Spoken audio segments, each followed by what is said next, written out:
Have you ever wondered why we feel a strange pull toward things that are broken?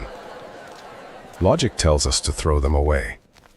But deep in our psychology, a broken machine represents something much bigger. It represents a part of ourselves that needs fixing. Think about the 30-year-old Mercedes sitting in a garage. It's covered in dust. It's leaking oil. To the world, it's a pile of scrap metal. But to its owner, it's a sanctuary. It's the only place where the world stops moving so fast. Psychologists call this the IKEA Effect. We value things more when we put our own labor into them. When you fix a car, you aren't just repairing an engine. You are building your own sense of mastery in a world where we control almost nothing. We live in an era of planned obsolescence. Your phone is designed to die in 3 years. Your laptop is designed to slow down. But an old machine, it was built to last forever. It's an act of rebellion to keep it alive. This rebellion brings us to reverse status signaling. In a society where everyone wants the newest iPhone to feel important, the man with the 30-year-old car is saying, "My identity is not for sale." If part 1 was about the why, part 2 is about the how. The actual act of restoration. It's not just a hobby. It's a form of active meditation. Dopamine is the key to our psychology. Our modern world is designed for cheap dopamine. The instant like on a photo, the notification beep, the next day delivery. It's a high that is fast but very fleeting. It leaves you feeling emptier than before. But the restoration shop works on a different clock. It operates on slow dopamine. It's the neurochemistry of the long burn. Psychologists describe a state called flow, when you are so completely absorbed in a challenging task that time vanishes and your ego disappears. For an old car owner, flow happens right here, between the wrench and the rusted bolt, when logic and sweat merge into an art form. It's about control.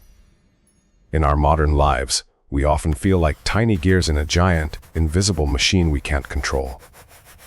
But here, with a simple iron engine, cause and effect are absolute. If you turn it right, it tightens. If you turn it left, it loosens.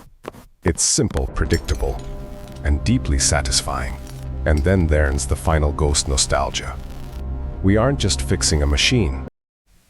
We are anchoring our own identity to a period of time that felt safer, simpler, or more real. This old car is a safe harbor. Why does a 30-year-old car smell like home? In psychology, smells and sounds are the fastest triggers for memory. For the Droomer, the sound of this engine is a time machine. It takes him back to a version of himself that wasn't so tired. A version that still believed in the future. We call this autobiographical memory. Our brains attach our identity to physical objects. When the world changes too fast, we look for an anchor, something that doesn't change. Something that stays exactly the same as it was in our best memories. By fixing this car, he is literally repairing his own history. He is saying, even if the world deletes my past, I will keep it alive right here, under this hood. This is the ultimate act of emotional resilience. It's about being the architect of your own peace. Philosophers often talk about the ship of Theseus. If you replace every single plank of a wooden ship, is it still the same ship? For the Droomer, this car is a ship of Theseus. He has replaced the belts, the gaskets, the rusted floorboards. Piece by piece, the original car is disappearing. But its spirit remains. This is where we find internal locus of control. In a digital world where we are constantly told what to think and how to feel, fixing a physical object gives us back our power. You cannot cancel a broken alternator. You cannot swipe left on a leaking radiator.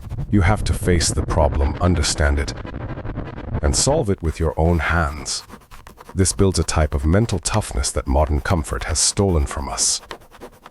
It turns a victim of circumstance into a master of mechanics. It's the ultimate escape from the consumerist loop. You don't need to upgrade when you are the one doing the upgrading. In the end, after all the grace and the frustration, a deeper truth emerges. The most important repair didn't happen to the engine. It happened to the soul. This garage is his monastery, a place where the noise of the world is muffled, and the only sounds are the steady rhythmic beats of a well-tuned engine. They call this finding God in the machine. It's the moment when the chaos of life, the updates, the cancellations, the infinite scrawling, fades away, leaving only the perfection of a simple mechanical system.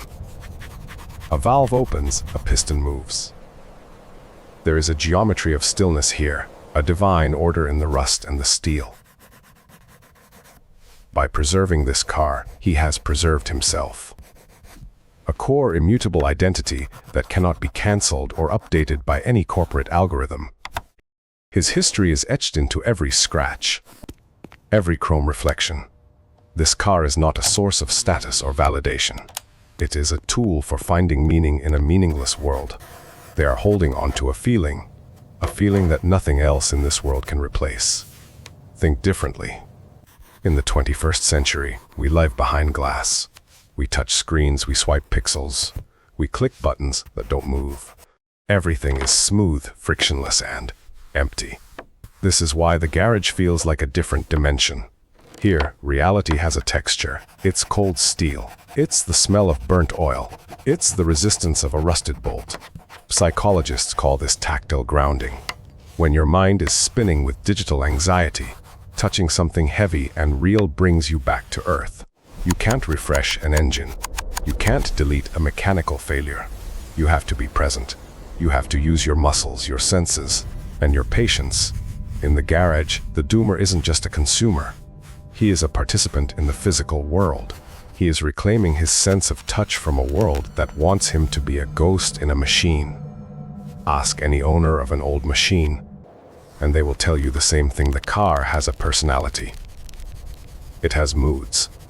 It has a way of telling you when it's happy and when it's hurting. Modern cars are like appliances, silent, efficient, and soulless. But an old engine, it breathes. It has a pulse. There is a psychological comfort in this animism.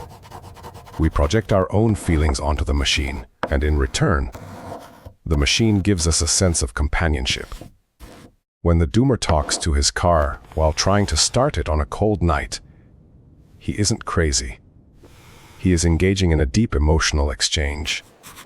He is looking for a sign of life in a world that feels increasingly mechanical and cold.